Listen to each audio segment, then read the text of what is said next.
This is problem 16.60. It's on page 1149. The 400-pound crate shown is lowered by means of two overhead cranes. Knowing that at the instant shown, the deceleration of cable A is 3 feet per second squared and that of cable B is 1 foot per second squared, determine the tension in each cable. Well, let's sketch the problem to begin. There are some assumptions they make that they didn't tell us about. For example, you need the moment of inertia of this thing. They didn't tell us that the mass is uniformly distributed, but I think they intend for us to assume that, so I did. They gave us some information that the center of gravity is at 1.8 feet versus the 3.6 foot width. These are all feet, but I don't have room to put them in and make it clean. The height of G is halfway, 3.3 feet versus the overall 6.6 foot height. I'll try to stick feet in there everywhere. I'm going to use an XY coordinate system. So I think that by putting G in the center, they're trying to suggest to us that the mass is uniformly distributed. But the moment of inertia depends heavily on how the mass is distributed, not just where it centers at.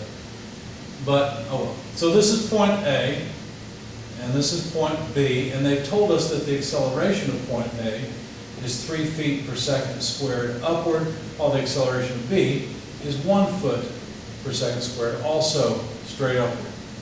And we're supposed to find TA and TB.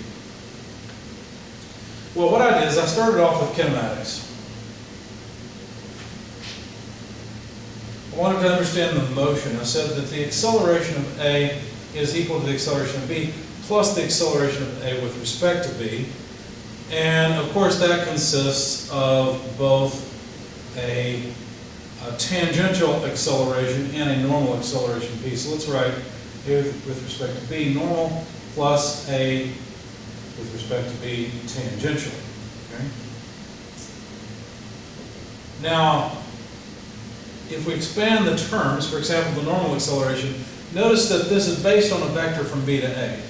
So just to visualize it, let's draw the vector. B is the reference, and we go to A. So there's R, B, A. Well, the normal acceleration is always in the negative direction of the vector. So that would actually be negative omega squared RBA, which is in the negative I direction, you see. RBA is in the negative I direction, and we have to be opposite of that, therefore it's a positive term, ultimately. But then the tangential piece would be alpha k, the angular acceleration of the box, or the crate or whatever it is, crossed with RBA from B to A, which is again in the negative I direction. So we get acceleration of B plus omega squared RBAI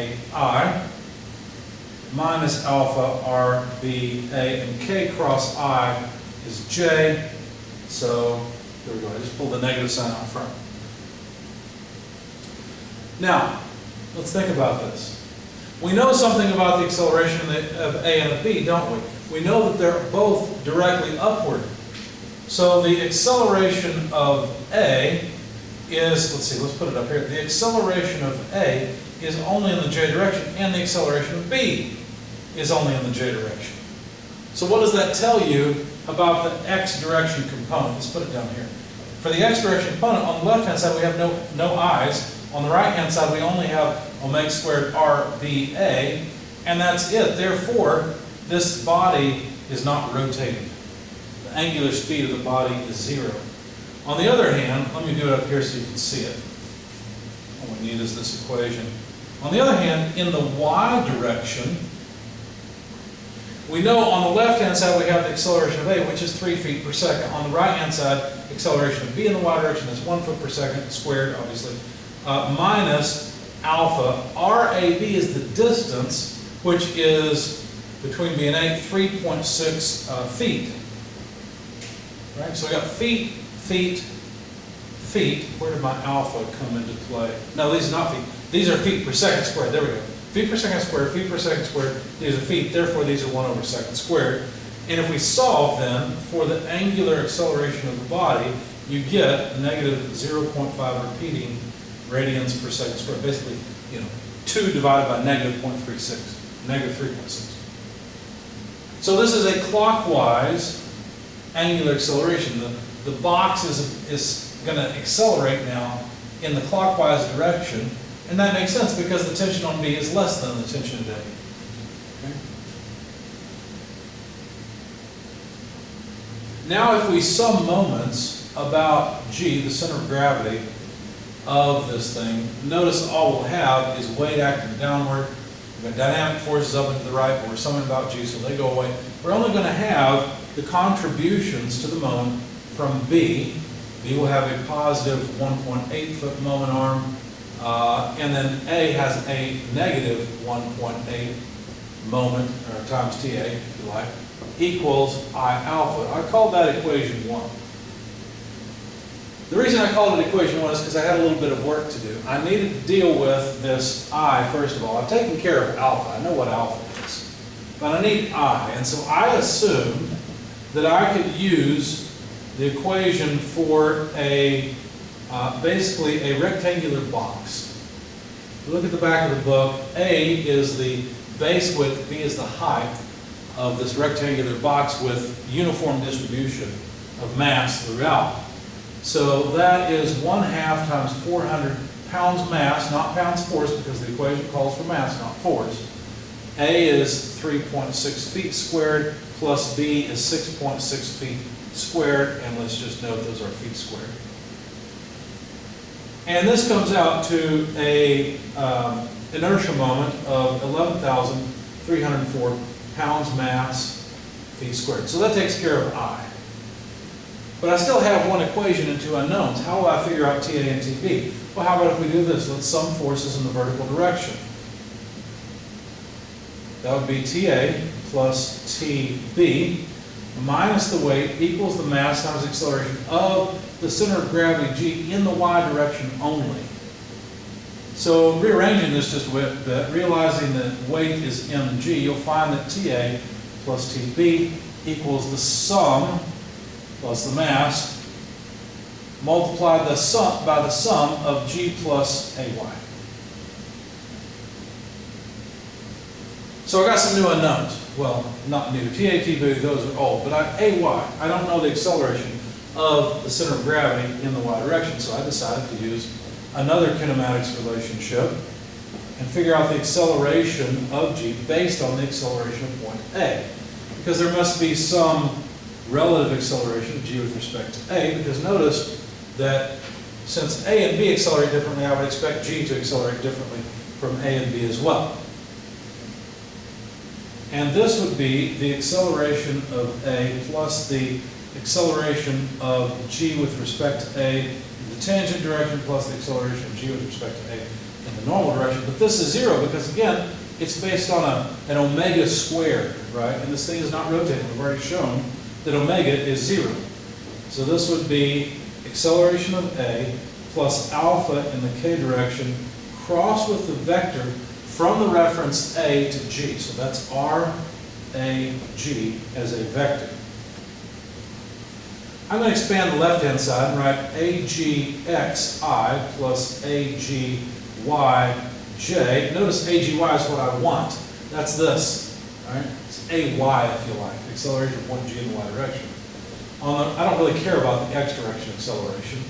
On the right-hand side, I'd have the acceleration of A, which is just an acceleration in the vertical or J direction, plus I'd have alpha times K crossed with R from A to G. Well, the R from A to G is pretty easy. You got to go over 1.8 and down 3.3. So 1.8I minus 3.3J. Of course, the acceleration of A in the Y direction is just 3 feet per second squared. And then alpha is negative 0.5 repeating radians per second squared. Now we just need to compute the cross products. So times K cross I is J, so 1.8J. K cross J is negative I, we've got a negative sign, so plus 3.3 J. Now, the only component I really care about, I'm sorry, K cross J is I. I wrote J there. Try that again. Last time. K cross J is negative I, but we've already got a negative sign, so plus. The only component I really care about is the J component, or the Y component, whatever you want to call it. On the left-hand side, we've got AGY, the thing we want. I should use a capital G because it's a point, not the acceleration of gravity. And on the right-hand side, we have 3J, and we've got minus 0.5 repeating times 1.8, and that's it. So we can figure out the acceleration of the center of gravity. When you plug in the numbers, you find this is just 2 feet per second squared. You could have probably figured that out from intuition, since A's acceleration is 3 feet per second squared, B's is 1. It makes sense that something in the center is accelerating at 2 feet per second squared. All right, so I called the sum of force equation, I call this one 2. So we're going to go from that next.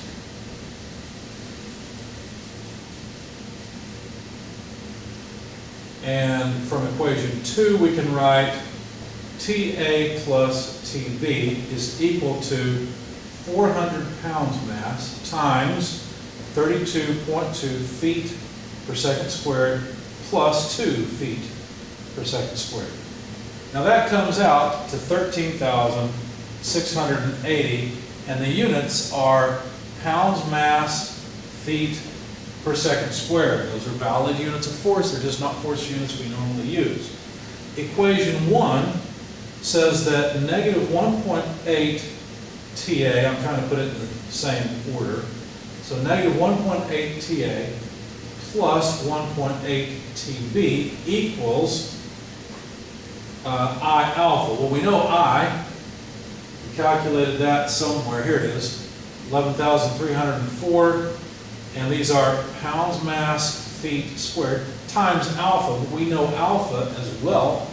We calculated that along the way. Here it is. Negative 0.5 repeating, and those are radians per second. So notice that we have pound mass, oh, not per second, that's wrong, that should be squared. My apologies. Looking at my units, realized that they wouldn't work out. So, yeah, so we've got pound mass feet per second squared times feet. That makes sense. That would be a force times a moment arm. Okay? So what I decided to do was rearrange equation 1 just a bit. I wanted to divide by 1.8 because if I did that, it would make my life a whole lot easier. I've already used this acceleration of g in the y direction, so I guess I can erase it. So I rearranged equation 1 and said negative TA plus TB equals, and I just put, I took the 1.8 in the denominator over here. I'll write it out. 11,304 times negative 0.5 repeating, all divided by 1.8. Units would, since 1.8 has units of feet, then there goes one of my foot units. This comes out to negative 3,488.8 repeating pounds mass feet per second squared. Now, if we simply add equation 1 and equation 2, not this version, or, add equation 1 and equation 2, so the TAs will cancel, right? And we'll get 2TB equals, on the right-hand side, simply 13,680 minus 3,488.8 repeating. Both have units of pounds mass feet per second squared. Okay.